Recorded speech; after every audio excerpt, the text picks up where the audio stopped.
بسم اللہ الرحمن الرحیم۔ السلام علیکہ یا صاحب العصر والزمان۔ جو خدا یا رسول کے بارے میں شک کرے۔ نمبر 1، محمد بن مسلم کہتے ہیں، میں حضرت امام جعفر صادق علیہ السلام کی خدمت میں تھا۔ میں حضرت کے بائیں طرف اور زرارہ دائیں طرف بیٹھا تھا کہ ابو بصیر تشریف لائے اور عرض کیا، یا ابا عبداللہ، آپ علیہ السلام اس شخص کے متعلق کیا فرمائیں گے جو خدا کے بارے میں شک کرے؟ امام علیہ السلام نے فرمایا، اے ابا بصیر، ابو بصیر کی کنیت ہے، وہ کافر ہے۔ انہوں نے عرض کیا، کیا کوئی شخص پیغمبر خدا صلی اللہ علیہ وسلم میں شک کرے تو اس کے لیے کیا حکم ہے؟ فرمایا، وہ کافر ہے۔ اس کے بعد حضرت علیہ السلام زرارہ کی طرف متوجہ ہوئے اور فرمایا، اگر وہ انکار کرے یعنی اپنے کفر کا زبان سے اظہار کرے تو وہ کافر ہے۔ اصول کافی، صفحہ 117، جلد 3۔ نمبر 2، منصور بن حازم کہتا ہے کہ میں نے حضرت امام جعفر صادق علیہ السلام کی خدمت میں عرض کیا، جو شخص رسول خدا صلی اللہ علیہ وسلم کے بارے میں شک کرے اس کا کیا حکم ہے؟ امام علیہ السلام نے فرمایا، وہ کافر ہے۔ میں نے پوچھا، جو کوئی کفر کرنے والے کے کفر میں شک کرے اس کا کیا حکم ہے؟ امام علیہ السلام نے کوئی جواب نہیں دیا۔ میں نے 3 بار اس کا تکرار کیا۔ میں نے دیکھا کہ حضرت کے چہرے پر غصے کے آثار نمایاں ہوئے تو میں خاموش ہو گیا۔ خداوند کے فرمان، وَمَن یکفر بالایمان فقد حبط عملہ کا کیا معنی ہے؟ نمبر 1، عبید اللہ بن زرارہ کہتے ہیں کہ حضرت امام جعفر صادق علیہ السلام سے خداوند عظیم کے اس فرمان، فَمَن یکفر بالایمان فقد حبط عملہ، اور جو بھی ایمان سے انکار کرے گا اس کے اعمال یقیناً برباد ہو جائیں گے، کی تفسیر کے بارے میں پوچھا۔ انہوں نے فرمایا، اس سے مقصود وہ ہے کہ جو اس رفتار کو ترک کرے جس کا اس نے اقرار کیا تھا۔ میں نے پوچھا، ترک کرنے کا مرتبہ کیا ہے کہ جو سب کو ترک کرنے کا باعث بنتا ہے؟ امام علیہ السلام نے فرمایا، اس کے مراتب میں وہ ہے کہ کسی علت کے بغیر جان بوجھ کر نماز کو ترک کرے۔ اصول کافی، جلد 4، صفحہ 99، حدیث 12۔ نمبر 2، زرارہ کہتے ہیں، میں نے حضرت امام جعفر صادق علیہ السلام سے خداوند نے متعال کے فرمان، وَمَن یکفر بالایمان فقد حبط عملہ کے بارے میں پوچھا۔ انہوں نے فرمایا، یعنی اس رفتار اور طرز عمل کو ترک کرے کہ جس کا اعتراف و اقرار کیا ہے۔ من جملہ ان میں سے ایک یہ ہے کہ نماز کو کسی بیماری یا مشغولیت کے بغیر ترک کرتا ہے اور کسی کام میں مشغول ہو جاتا ہے۔ اصول کافی، جلد 4، صفحہ 95، حدیث 5۔ خدا کے محترم ترین اور مقبوض ترین افراد کون سے ہیں؟ امام علیہ السلام سے سوال ہوا، خدا کے نزدیک کون سے بندے محترم ترین ہیں؟ امام علیہ السلام نے فرمایا، وہ شخص ہے کہ جو سب سے بیشتر خدا کی یاد میں رہے اور عبادت میں سب سے آگے ہو۔ میں نے عرض کیا، خدا کے نزدیک کون سے بندے مبغوض ہیں؟ امام علیہ السلام نے فرمایا، وہ ہیں جو خدا پر تہمت لگائیں۔ میں نے عرض کیا، کیا کوئی خدا پر بھی تہمت لگاتا ہے؟ امام علیہ السلام نے فرمایا، ہاں، کوئی شخص استخارہ کرتا ہے، خدا سے مشورہ کرتا ہے اور خدا اس کے لیے ایسی چیز کا انتخاب کرتا ہے جو اس کو اچھی نہیں لگتی تو وہ شخص ناراض اور غضبناک ہو جاتا ہے، ایسے شخص نے خدا پر تہمت لگائی ہے۔ میں نے عرض کیا، اس کے علاوہ اور کون ہے؟ امام علیہ السلام نے فرمایا، جو خدا سے شکایت کرے۔ میں نے عرض کیا، کیا کوئی خدا سے شکایت بھی کرتا ہے؟ انہوں نے فرمایا، ہاں، جب کوئی کسی مصیبت اور مشکل میں مبتلا ہوتا ہے تو وہ حد سے زیادہ اس مشکل کی شکایت کرے۔ میں نے عرض کیا، اس کے علاوہ اور کون ہے؟ امام علیہ السلام نے فرمایا، جب کسی کو کچھ عطا کیا جائے اور وہ شکر نہ کرے اور جب وہ مبتلا ہو تو صبر سے کام نہ لے۔ میں نے عرض کیا، خدا کے نزدیک سب سے زیادہ صاحب عزت کون ہے؟ امام علیہ السلام نے فرمایا، جب کسی کو کچھ عطا ہو تو وہ شکر ادا کرے اور جب مشکل میں گرفتار ہو تو اس وقت صبر کرے۔ بحار الانوار زوات 75 صفحہ 247 حدیث 72۔ قرآن میں کفر کی اقسام۔ ابو عمر زبیری کہتا ہے کہ میں نے حضرت امام جعفر صادق علیہ السلام کی خدمت میں عرض کیا، آپ علیہ السلام مجھے بتائیں کہ قرآن مجید میں کفر کی کتنی اقسام بیان ہوئی ہیں۔ امام علیہ السلام نے فرمایا، قرآن میں کفر کی 5 قسمیں بیان ہوئی ہیں۔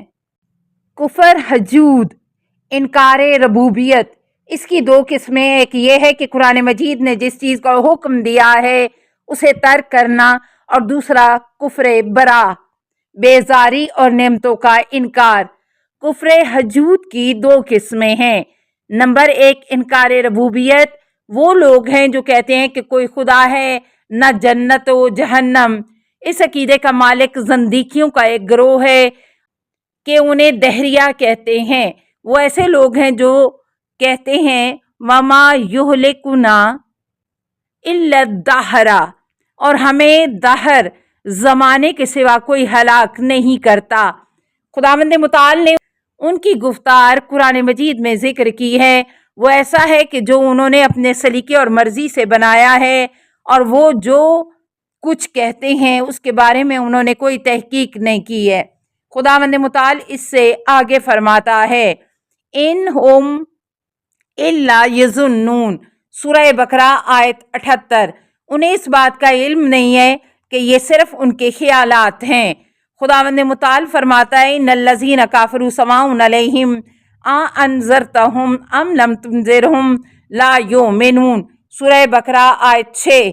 بے شک جو کافر ہے آپ انہیں ڈرائیں یا نہ ڈرائیں ان کے لیے برابر ہے، اور وہ ایمان نہیں لائیں گے۔ بس یہ کفر کی وجوہات میں سے ایک وجہ ہے۔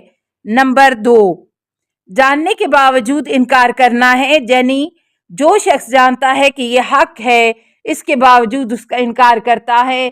خداوند متعال اس کے بارے میں فرماتا ہے، وَجَاهَدُوا بِهَا وَاسْتَيْقَنَتْهَا أَنفُسُهُمْ ظُلْمًا وَعُلُوًّا، سورہ نمل آیت 14۔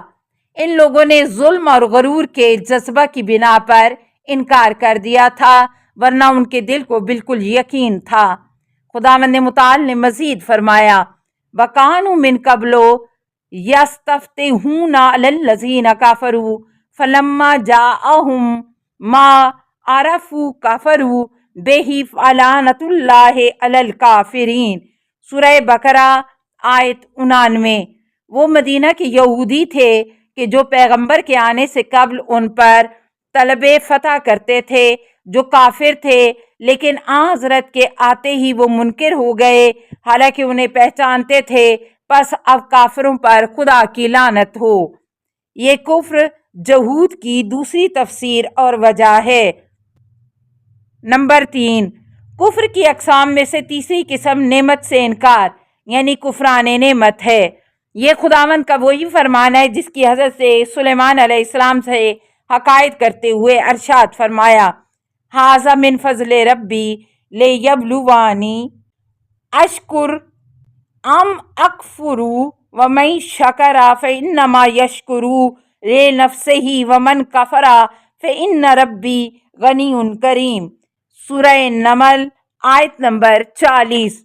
یہ میرے پروردگار کا فضل و کرم ہے، وہ میرا امتحان لینا چاہتا ہے کہ میں شکر ادا کرتا ہوں یا کفران نعمت کرتا ہوں، اور جو شکریہ ادا کرے گا وہ اپنے ہی فائدے کے لیے کرے گا، اور جو کفران نعمت کرے گا اس کی طرف سے میرا پروردگار بے نیاز اور کریم ہے۔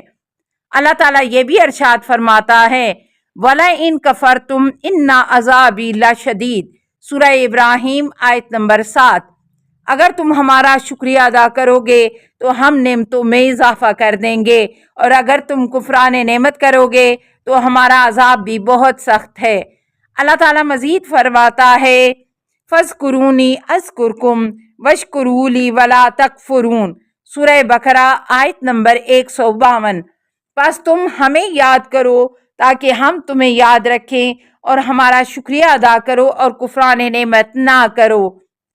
نمبر 4، کفر کی چوتھی قسم اس چیز کو ترک کرنا ہے کہ جسے خدا نے بجا لانے کا حکم دیا ہے اور وہ خداوند عز و جل کا فرمان ہے۔ وَإِذَا أَخَذْنَا مِيثَاقَكُمْ لَا تَسْفِكُونَ دِمَاءَكُمْ وَلَا تُخْرِجُونَ أَنفُسَكُمْ مِنْ دِيَارِكُمْ ثُمَّ أَقْرَرْتُمْ وَأَنْتُمْ تَشْهَدُونَ ثُمَّ أَنْتُمْ هَؤُلَاءِ تَقْتُلُونَ أَنفُسَكُمْ وَتُخْرِجُونَ فَرِيقًا مِنْكُمْ مِنْ دِيَارِهِمْ تَظَاهَرُونَ عَلَيْهِمْ بِالْإِثْمِ وَالْعُدْوَانِ وَإِنْ يَأْتُوكُمْ أُسَارَىٰ تُفَادُوهُمْ وَهُوَ مُحَرَّمٌ عَلَيْكُمْ إِخْرَاجُهُمْ أَفَتُؤْمِنُونَ بِبَعْضِ الْكِتَابِ وَتَكْفُرُونَ بِبَعْضٍ فَمَا جَزَاءُ مَن يَفْعَلُ ذَلِكَ مِنكُمْ۔ سورہ بقرہ آیت نمبر 84-85۔ السلام علیکہ یا صاحب العصر والزمان، الامان الامان الامان من فتن الزمان، السلام علیکہ یا خلیفۃ الرحمن، السلام علیکہ یا امام الانس والجان، السلام علیکہ یا مظہر الایمان، السلام علیکہ یا شریک القرآن، السلام علیکہ یا قاطع البرہان، السلام علیکہ یا امام زماننا ھذا اجل اللہ فرجک وسہل اللہ مخرجک وظہورک، السلام علیکہ ورحمۃ اللہ۔ اللہم صلی علی محمد و آل محمد۔